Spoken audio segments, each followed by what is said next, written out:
টানা বৃষ্টি ও ভারতের বাঁধ খুলে দেওয়ায় ফেনী, নোয়াখালী, কুমিল্লা ও মৌলভীবাজারে স্মরণকালের সবচেয়ে ভয়াবহ বন্যা দেখা দিয়েছে। বন্যার পানিতে তলিয়ে গেছে হাজার হাজার মানুষের বাসস্থান ও ফসলীয় জমি।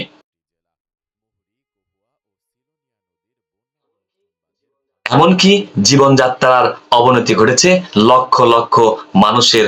ভয়াবহ পরিস্থিতি বন্যায় প্লাবিত এলাকাগুলোতে দেখা দিয়েছে খাদ্য, বিশুদ্ধ পানি ও বাসস্থানের নানা ধরনের সমস্যা।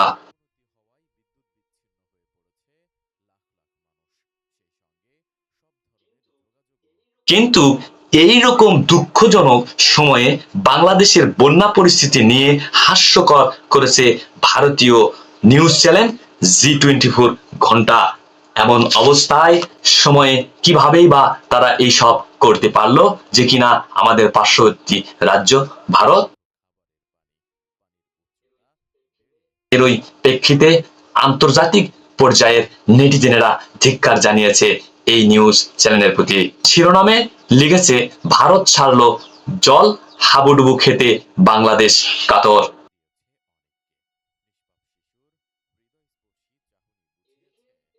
এদিকে এইরকম ন্যাক্কারজনক ঘটনার জবাবে হ্যাক হয়েছে ভারতীয় নিউজ চ্যানেল জি-24 ঘন্টা। ওয়েবসাইটে প্রবেশ করলেই দেখা যায় হ্যাক করার তথ্য। লেখা হয়, বাংলাদেশকে নিয়ে মজা করলে হ্যাক করা হয়েছে। এমনকি সিস্টেম অ্যাডমিন বিডি হ্যাক করেছে বলেও উল্লেখ করা হয়েছে।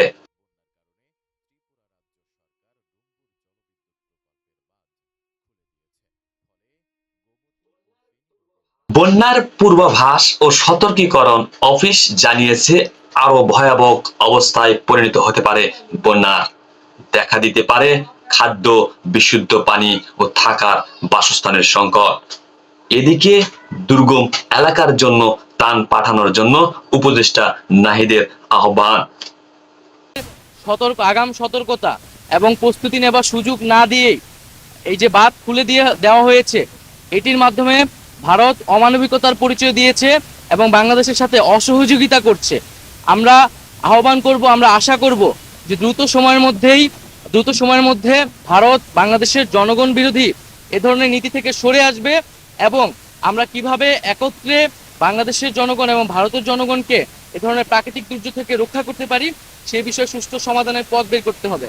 বাংলাদেশের মানুষ এই বিষয়টি নিয়ে, শিক্ষার্থী এবং জনগণ ভারতের এই নীতি নিয়ে কিন্তু ক্ষুব্ধ এবং বাংলাদেশের জনগণ দীর্ঘদিন ধরে বাংলাদেশের যে পানির ন্যায্য হিস্সা সেটির জন্য আন্দোলন করছে, সেটির জন্য কথা বলে আসছে। তো আমরা আশা করব যে ভারত বাংলাদেশের সম্পর্কের ভিতরে কোনো টানাপোড়েন যাতে না রাখা হয় এবং একটা ন্যায্যতার ভিত্তিতে যাতে ভারত বাংলাদেশের রাষ্ট্রীয় সম্পর্ক প্রতিস্থাপন। উপদেষ্টা নাহিদের এই আহ্বানে বিভিন্ন সোশ্যাল মিডিয়াতে এই বিষয়ে লেখালেখি চলছে। এমনকি ত্রাণ আসা শুরু হয়েছে, পৌঁছে দেওয়া হচ্ছে বন্যায় প্লাবিত জনগোষ্ঠীর কাছে।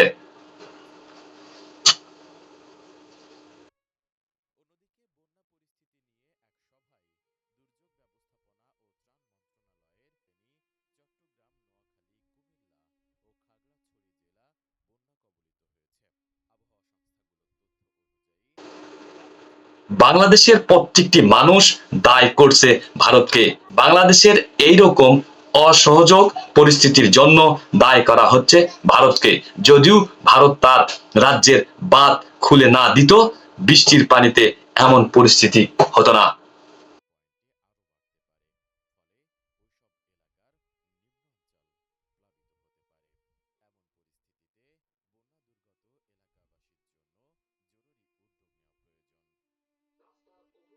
রাস্তার উপর দিয়ে পানি প্রবাহিত হচ্ছে, শুরু হচ্ছে ভাঙন, ভেসে যেতে পারে গাড়ি সহ মানুষের জীবন।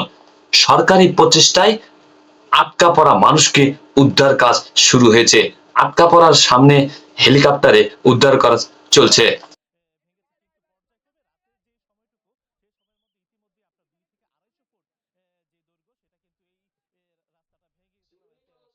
চিরুনি তল্লাশি করে বোঝা যায় যে বর্তমানে বন্যার পরিস্থিতির একচেটিয়া দায়ভার ভারতের। তারা যদি এরকম নোংরামি আচরণ না করত, এই পরিস্থিতি হতো না।